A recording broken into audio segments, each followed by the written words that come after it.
Black woman, Ama, insulted by Judge Kent Bruno in front of jury.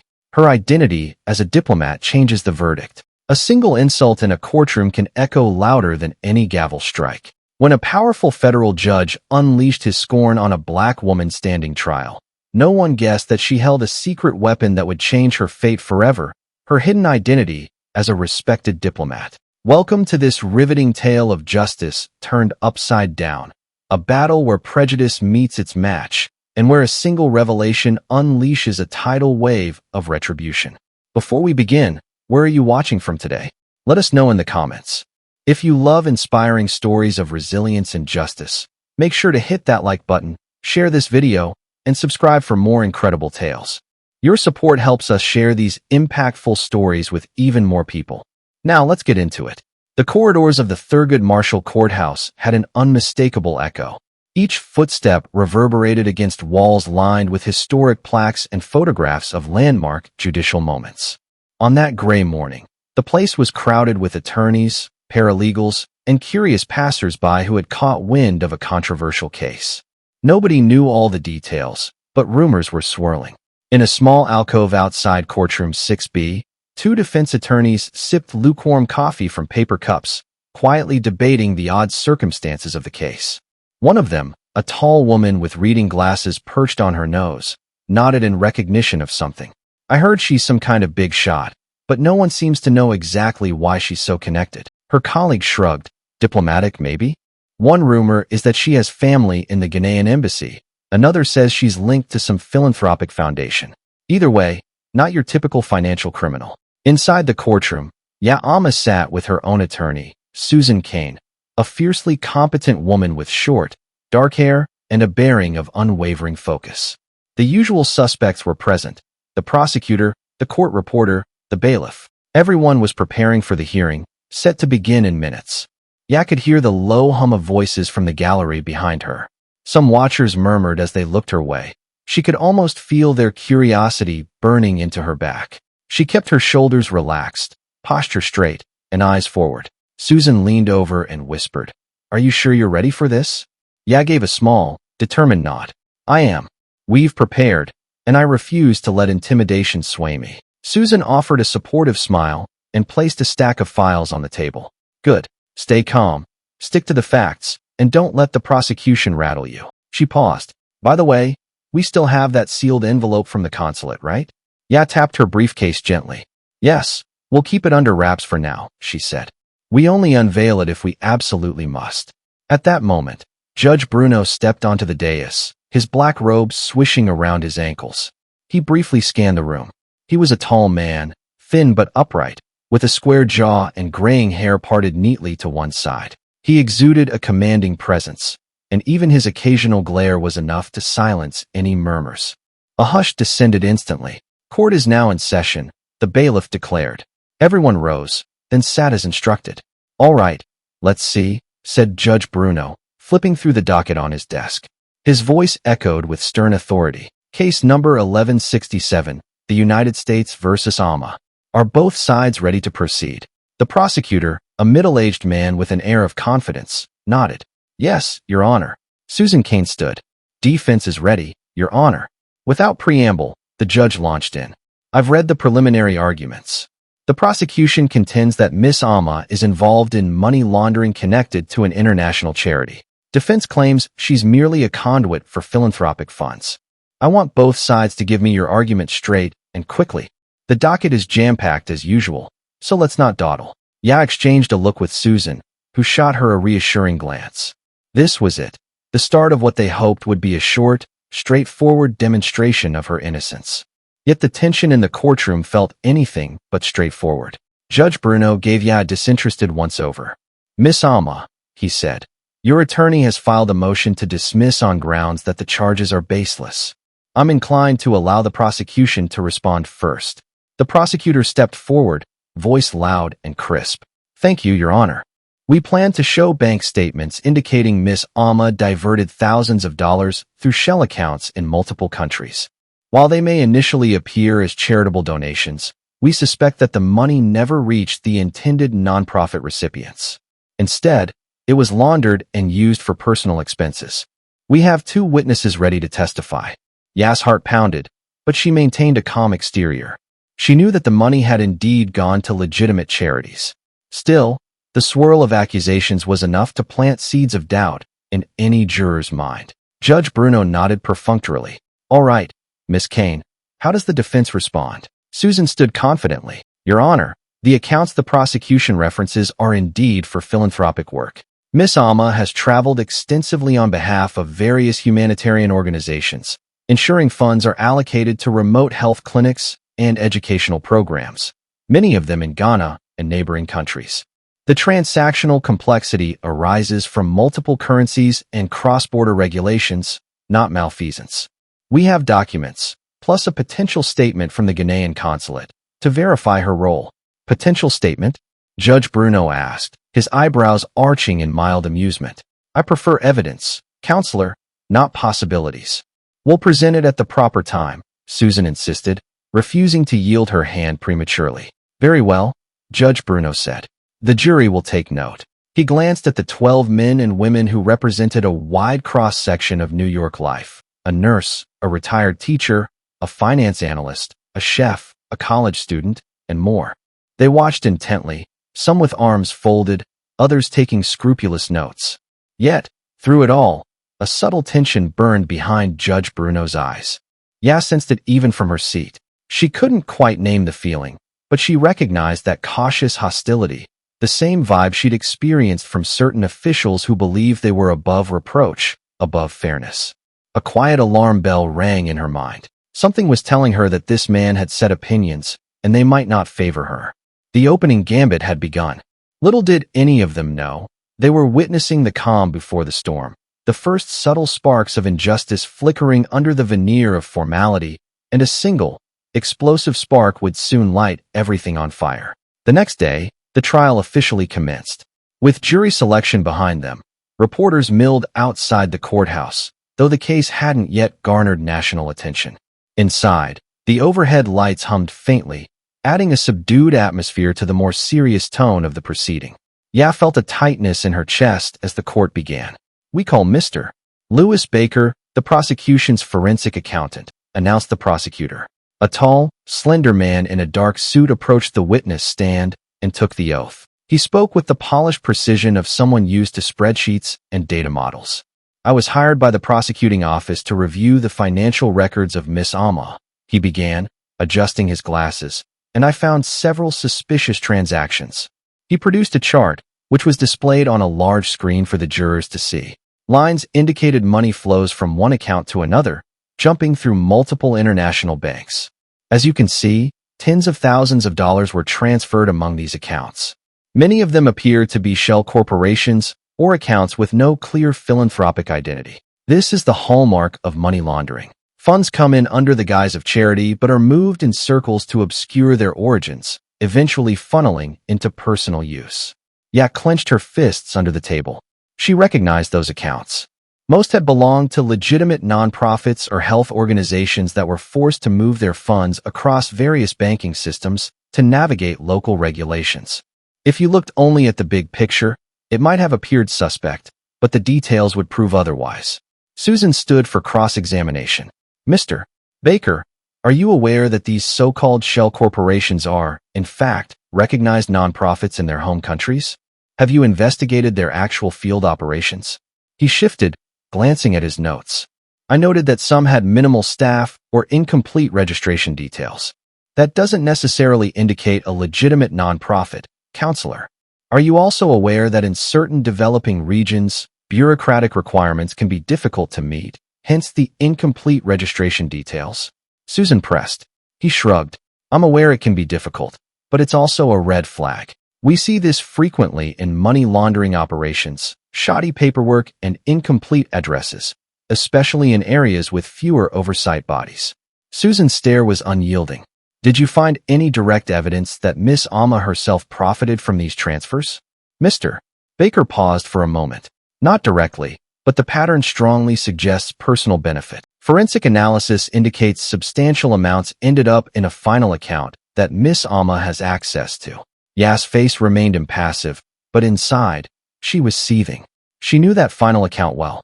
It was a dedicated disbursement fund used for on-the-ground expenses, hiring local staff, securing transportation, purchasing medical supplies. The entire financial picture would prove her innocence if they ever took the time to examine it thoroughly. Before Susan could clarify further, Judge Bruno interrupted. "All right, Miss Kane, let's keep this moving. I'm not interested in turning this into a debate on third-world bureaucracy. Next question." Susan tightened her jaw but complied. "No further questions at this time, Your Honor." The judge looked almost dismissive as he addressed the witness. "You're excused, Mr. Baker." When the witness left, the prosecutor signaled for a brief recess, citing they had to prepare their second witness, a former associate of Yass, purportedly. The judge granted a short break. In the hallway, Ya turned to Susan.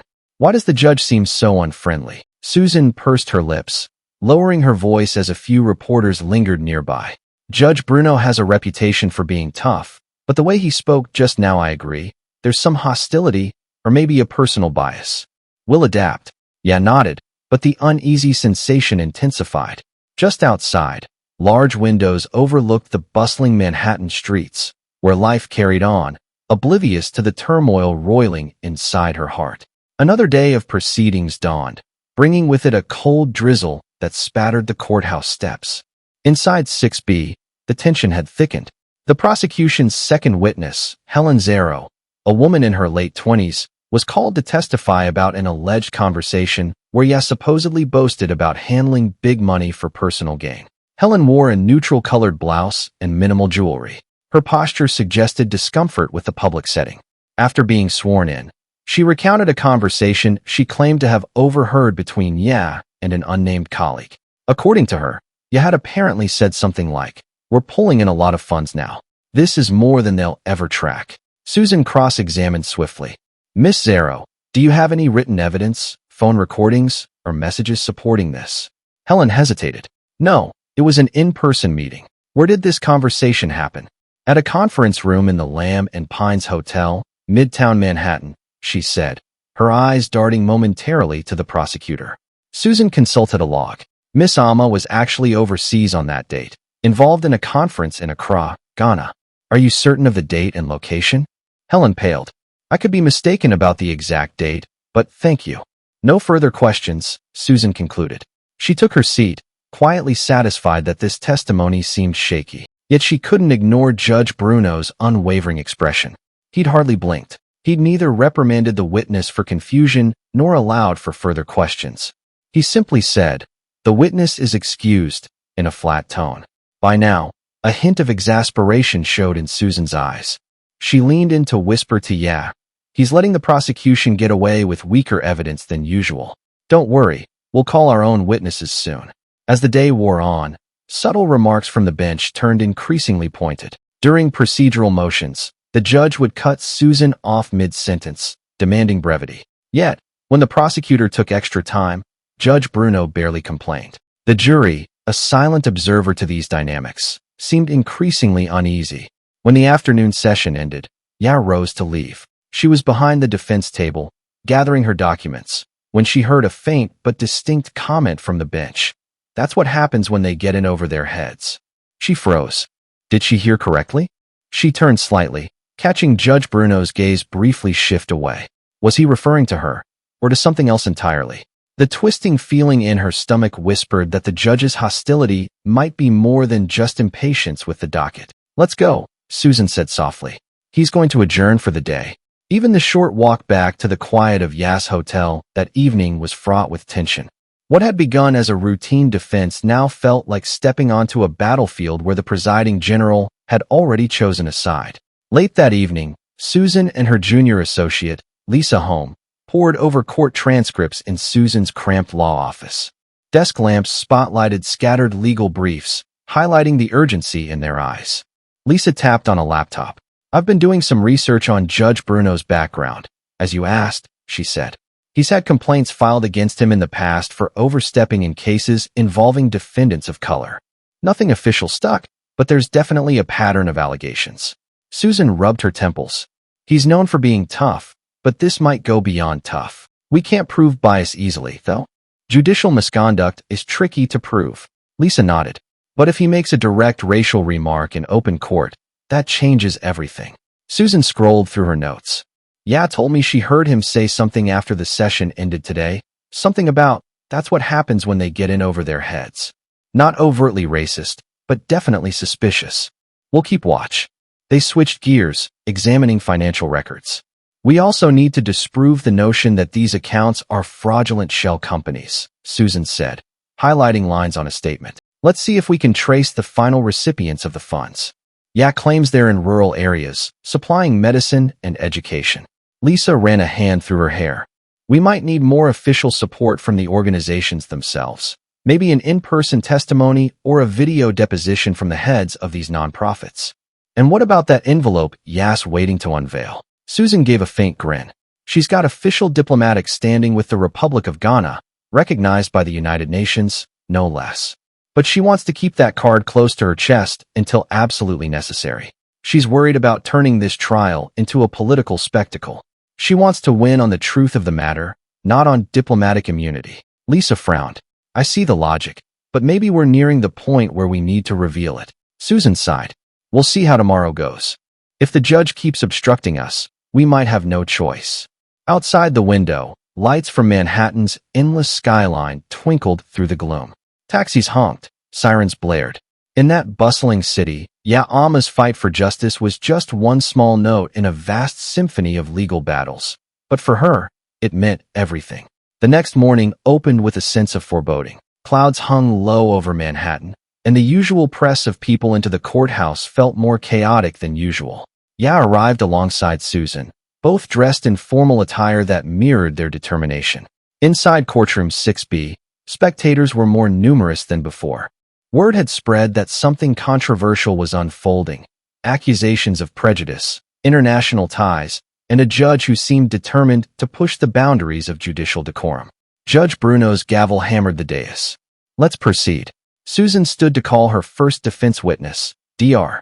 Clara Valles, an American volunteer physician who had traveled to Ghana with Ya's organization. Dr. Valles was prepared to confirm the philanthropic nature of the funds. She took the oath and gave a calm, professional account of how the donated money funded medical supplies, volunteer training, and infrastructure in remote villages. We treated hundreds of patients, Dr. Valles testified. Without Miss Ama's efforts, we wouldn't have had the budget to purchase vital antibiotics or pay for additional local healthcare workers. The money was essential. Susan beamed internally. This was the kind of direct testimony they needed. The prosecution's cross-examination was lukewarm, focused mostly on nitpicking small inconsistencies. But as Dr. Valles left the stand, Judge Bruno cleared his throat. Thank you, doctor. However, let's keep in mind that all is not necessarily as it seems in foreign countries. We'll hear more evidence before drawing conclusions. The condescension dripped from his voice. Ya felt her palms go sweaty. She told herself to stay calm. As the next defense witness prepared to testify, Judge Bruno addressed a procedural point about scheduling. Miss Kane, your motion to have another witness appear on short notice is inconvenient for the court's schedule. I don't appreciate this last-minute nonsense. We have a packed docket. Susan stared, perplexed. Your Honor, it's the defense's right to call witnesses for our case. Judge Bruno's voice rose. Don't lecture me on rights. This court is well aware of procedure. If you can't manage your witness list properly, don't blame the system. A stunned silence fell. Several jurors exchanged glances. One or two of them frowned, clearly sensing the tension. Susan, her cheeks flushing, quickly tried to compose herself. Yes, Your Honor, she said, lowering her voice, but not her resolve. During lunch break, Ya confronted Susan in a nearby hallway alcove. He's openly hostile, Ya said, her voice wavering with concern and anger. It's more than impatience, he's mocking our entire defense. Maybe I should reveal my status now. Susan hesitated, glancing around to ensure no one was listening. Let's hold off a bit longer. Dr. Valles' testimony went well, and we have more lined up. If we still face obstacles, then, yes, we drop the diplomatic bombshell. That might get him to back off, or it might inflame him further, Ya muttered, but she nodded, trusting her attorney's judgment. In that moment, neither of them could guess just how much worse the judge's attitude would become, and how it would culminate in a single, brutal insult that changed everything. 2 days later, the trial was reaching its peak. The defense had called several witnesses, each chipping away at the prosecution's narrative. Momentum was slowly building in Ya's favor. Even some jurors who initially seemed skeptical were now leaning in, taking more notes, nodding at times when the defense presented exhibits of actual receipts and distribution logs. Judge Bruno, however, grew increasingly terse with every passing hour. He glared at Susan when she asked for clarifications, dismissed her procedural motions as wasting time, and frequently cut her off. A small storm brewed under the surface, waiting for the right spark. It came when Susan sought to introduce a new exhibit, printed emails from charitable partners acknowledging receipt of funds. Your Honor, these emails directly pertain to the distribution of money, showing that every cent ended up in the hands of recognized nonprofits. Judge Bruno rubbed his temples in exasperation. We're not turning this courtroom into an IT help desk. Unless you have an official chain of custody for these so-called emails, they're worthless. Our time is better spent on verified documents. Susan tried to maintain composure. These are verified, Your Honor. Each email is stamped with the nonprofit's official email address. We can have IT specialists or even the heads of these organizations testify if the court permits. The court does not appreciate your tone, Judge Bruno snarled. I have the authority to exclude evidence that I believe is unreliable or redundant. Susan's anger flared, but she forced herself to speak calmly. I respectfully request the court's indulgence. This evidence is crucial to establishing Miss Alma's innocence. Judge Bruno's eyes flickered toward Ya. His lips curled into something like a sneer. And then, in a moment of shocking candor, he spat out the words that would ricochet around the room. I'm starting to think that for someone like Miss Alma, it's hard to grasp how real business is done in this country. Perhaps she should learn her place before trying to manipulate our system. A collective gasp erupted in the courtroom. Some spectators murmured in disbelief. Jurors stiffened, eyes wide. Susan's face went pale, and Ya felt as though the ground had shifted beneath her feet. It wasn't just an insult. It was a raw expression of prejudice, an unveiled contempt for her, her background, and her identity. For a long moment, time seemed frozen. The silence was deafening. Susan managed to stammer. Your Honor, I object to that remark. It's highly inappropriate and prejudicial. Judge Bruno banged his gavel. Overruled. My remark stands. Move on, counselor. The damage was done. Ya's heart pounded in her chest. She saw the shock mirrored in the jury's faces. Several of them looked outraged, while a few were still trying to process what they'd heard. Susan, swallowing her fury, slowly turned to face the judge. She spoke with measured precision, aware that this was the fulcrum upon which everything might tip. Your Honor, I request a sidebar to address this issue privately. He shook his head. Request denied. Bring in your next piece of evidence or call your next witness. We are proceeding. The tension was unbearable. Everyone knew that the judge had crossed a major line, but no one dared to challenge him openly. In that moment, Susan turned to Ya and whispered, We're not letting this go. Trust me. Ya could only nod, her eyes stinging with unshed tears of anger and humiliation. The judge's words echoed painfully in her mind. Learn her place, someone like Miss Alma. It was a clarion call of bigotry, and in that single remark, the battle lines were drawn more starkly than ever.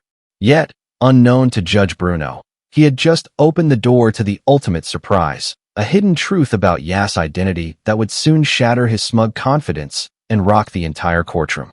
When court adjourned that afternoon, the corridor outside 6B exploded in hushed but intense conversations. Journalists typed furiously on their phones, some calling editors, describing the shocking moment when a federal judge essentially told a black defendant to learn her place. Susan hustled Ya into a conference room down the hall, locking the door behind them. The tension radiating off them was palpable.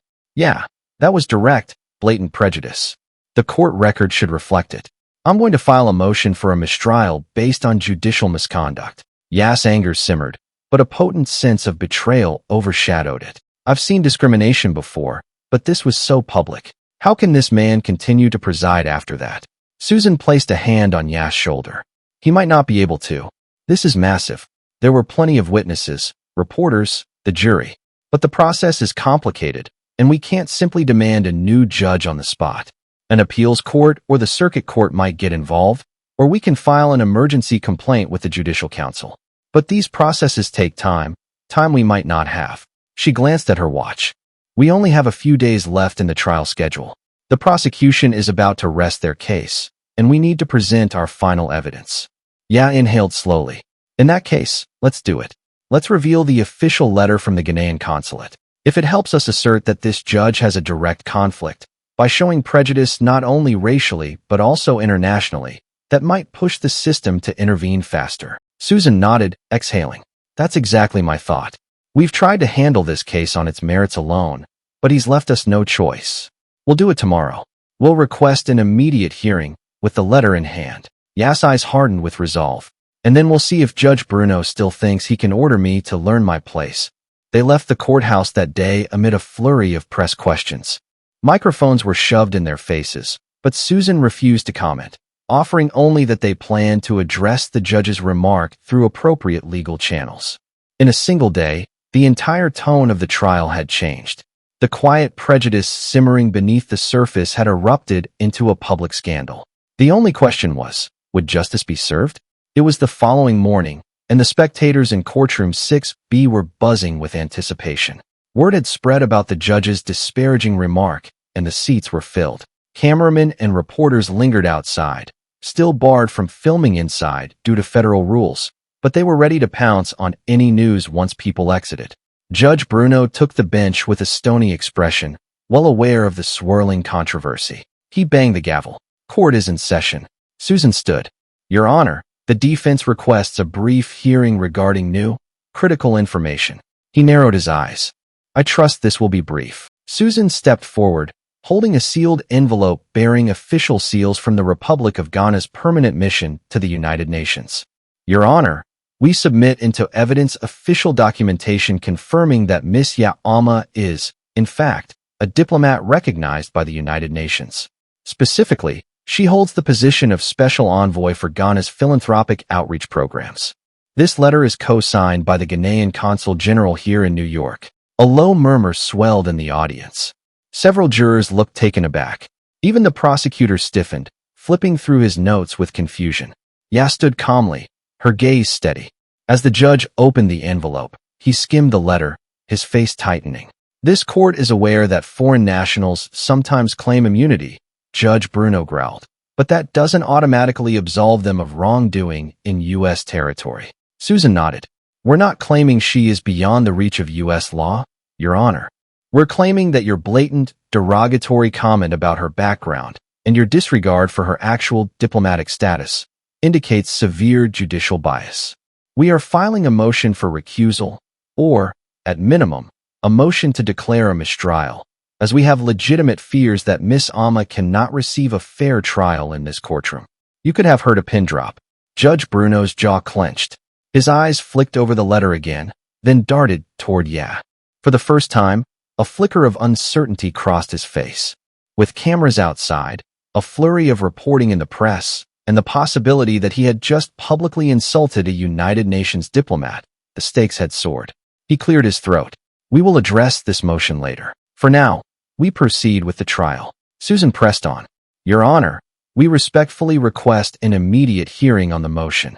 This is a matter of significance, not only to Miss Amma, but to the public perception of this trial's fairness. Judge Bruno glared at her. Motion denied. I'll note your objection. Now, either continue your defense or rest your case. A wave of shocked gasps from the gallery rippled through the room. The judge's refusal to even consider the recusal or mistrial motion at that moment was practically unprecedented, especially given the circumstances. Several jurors exchanged troubled glances, their faith in the court's objectivity visibly shaken. Ya's heart thundered, but she managed to maintain a composed exterior. So, this was how the judge planned to handle it. Ignore the complaint and push forward. But now that her identity was out in the open, a new dimension of scrutiny fell upon the proceedings. The atmosphere turned electric with the sense that anything could happen next. When the noon recess was called, reporters crowded the hall outside courtroom 6B, jostling each other for position. They bombarded Susan and Ya with questions as they emerged. Miss Amma, is it true you're a Ghanaian diplomat? Attorney Kane, will you seek disqualification of Judge Bruno? What happens if this case is overshadowed by allegations of racism? Ya raised a hand politely. I appreciate your concern. I can confirm that I work closely with the Ghanaian government on philanthropic missions. As for my legal strategy, we trust in our attorney, Susan Kane, to guide us. Susan added firmly, we have submitted the relevant motion. We believe that Miss Ama's rights must be protected. We expect the justice system to correct the judge's behavior. The prosecutor, weaving his way through the same crowd, looked uneasy. He tried to distance himself from the judge's remark. I have no comment on the judge's statements. The prosecution stands by the evidence presented. By evening, local news stations aired segments featuring courthouse footage and legal experts analyzing the judge's outburst. Political commentators weighed in, some calling for an immediate investigation into Judge Bruno's record, while civil rights activists demanded a swift condemnation of his remarks.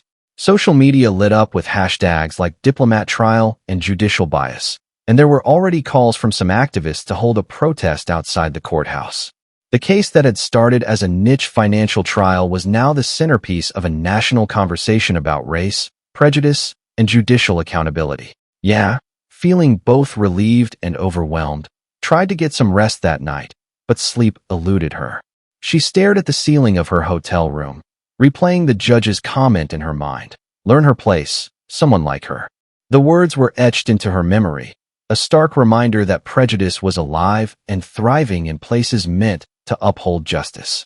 The next morning, the courthouse was ringed with journalists, spectators, and a small contingent of activists holding signs that read "Justice for Ya" and "End Racism" on the bench. Inside, Judge Bruno seemed tense, his usual confidence somewhat rattled by the public scrutiny. However, he plowed ahead with the trial schedule. We'll hear the defense's next witness, he said curtly. Susan called David Mensah, a coordinator for a major Ghanaian nonprofit that had received funds from Ya.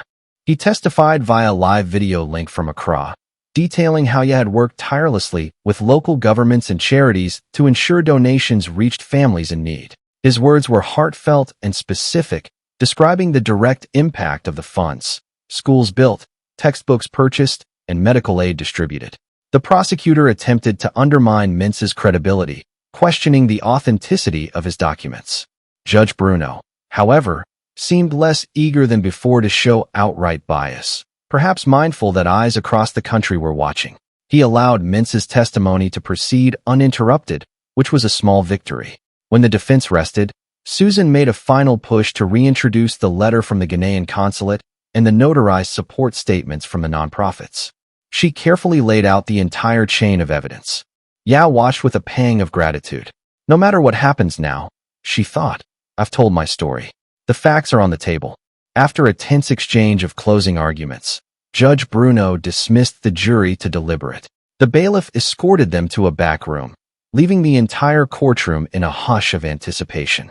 Ya sat, hands clasped, as she watched them file out. Susan placed a comforting hand on her shoulder. We did everything we could. Now it's up to them. Judge Bruno's gaze flicked briefly to Ya before he rose and left the bench. She couldn't read his expression, whether it was shame, anger, or defiance. All she knew was that the wheels of justice were turning, and soon they'd have an answer. In the sequestered jury room, emotions ran high. A robust discussion ensued, with the foreperson, a middle-aged nurse, encouraging each juror to express their views. I didn't like the judge's remark, said one juror, a college student with braided hair. It's definitely suspicious. If he's biased, can we trust everything that happened in the courtroom? A retired teacher chimed in. We can't just disregard the evidence. We have to decide if Ya Alma laundered money or not. That's the real question. Another juror, a young finance analyst, laid out the facts. Every witness for the defense testified that the funds went to legitimate charities. The prosecution's witnesses were less convincing. One was contradictory about the date of a conversation, and the other, Mr. Baker, provided speculation, not absolute proof. A more skeptical juror, a construction foreman, tapped his pen against the table. But money did move through multiple accounts, right? That looks fishy. Are we sure it's all on the up and up? The nurse nodded thoughtfully. The complexity is a concern, but the defense gave plausible reasons: currency regulations, remote nonprofits, etc. And the direct testimonies seemed credible. They debated for hours, occasionally circling back to the judge's outburst. One juror asked, "What if the judge's prejudice overshadowed evidence we haven't fully considered? Should we ignore that?" Their foreperson took a decisive tone. "We can't ignore it, but we also have to rely on our own observations of the evidence and witnesses. Even if the judge has issues, we are the ones delivering the verdict." Slowly but steadily, they moved toward consensus. The complexities of the global financial flows, the honest testimonies of those who benefited from the funds, and the shaky foundation of the prosecution's case all pointed in one direction. By the time they were finished, a hush settled over the room. They pressed the buzzer to indicate they had reached a verdict. Tension gripped everyone in courtroom 6B as the jury filed back in. Ya's heart hammered. She glanced at Susan, who offered a reassuring smile. The prosecutor stood with forced calm, eyes flicking from the jurors to the judge, trying to read the room. Judge Bruno resumed his place at the bench. "Jurors, have you reached a verdict?" The foreperson stood. "We have, Your Honor." The clerk took the slip of paper, reading it aloud. "On the charge of money laundering, we find the defendant, Miss Ya Ama, not guilty." A wave of relief flooded Ya. Her shoulders sagged, tears of gratitude brimming in her eyes. A murmur of approval rippled through the spectators in the back. A few people clapped briefly, prompting a stern look from the bailiff. Judge Bruno's expression was inscrutable, but his lips were pressed into a thin line.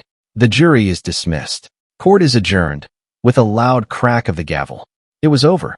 Ya was exonerated. Susan turned, embracing her client. Their shared relief was palpable. Reporters rushed out to break the story. The diplomatic defendant accused of financial crimes was cleared of all charges. Yet, the final, unresolved tension in the room lingered. Judge Bruno had not apologized or even acknowledged his incendiary remark, and it wouldn't be long before karma came roaring back his way. In the days that followed, a whirlwind of public scrutiny descended on Judge Kent Bruno. Civil rights organizations filed official complaints with the Judicial Council of the Second Circuit, citing transcripts, witness accounts, and the judge's recorded statement. The media latched on to stories of prior defendants who had alleged bias, giving them renewed urgency. An investigative journalist from a major newspaper uncovered something even more damning: connections between Judge Bruno and certain land development deals in West Africa. Deals that could be undermined by philanthropic efforts that redirected resources toward local communities. If philanthropic projects thrived, it would diminish the financial yield of Bruno's own foreign investments. While details were still emerging, it painted a picture of a judge with a potential financial motive to discredit Ya's charitable work. Public outrage soared. Editorials called for Bruno's immediate suspension. National news segments debated judicial accountability, referencing the very case that had just concluded. Activists took to the steps of the courthouse, chanting slogans demanding that Bruno resign. Under this relentless onslaught, the Judicial Council scheduled an emergency hearing. The once untouchable judge found himself at the receiving end of intense questioning, forced to defend his record and the inflammatory statements made during Ya's trial. For the first time in his long career, Bruno was no longer in control. He was the one being judged. Meanwhile, Ya quietly went about resuming her diplomatic and philanthropic duties. She met with representatives of various charitable organizations, who greeted her with warm congratulations. Yet, her thoughts lingered on the courtroom drama. Justice had prevailed, but the stain of prejudice was still visible. Only now it was on the judge, not her. With the trial over, Ya received a flood of support from donors and well-wishers who admired her grace under fire. Financial contributions poured into the philanthropic programs, now rebranded under a new name, the Amagana Outreach Initiative. This expansion allowed more resources to reach underserved regions. Mobile clinics were launched, providing healthcare to remote villages. Educational grants sponsored dozens of new teachers, bringing literacy to children who had never opened a book before. Local infrastructure improved, helping communities build sustainable futures. During a celebratory event in Accra, Ghana, Ya was recognized by local officials and elders who thanked her for persevering in the face of adversity. She accepted the honor with humility. "This trial tested more than just my patience," she said in her speech. "It tested my belief in the power of truth. Though I stand here, cleared of all charges, let us not forget those who face similar injustices without the spotlight or resources to fight back. We must continue to seek fairness for all. Her words resonated with the crowd. She was no longer just a defendant who had triumphed. She was a symbol of resilience and integrity. Back in the United States, the Judicial Council reached its decision.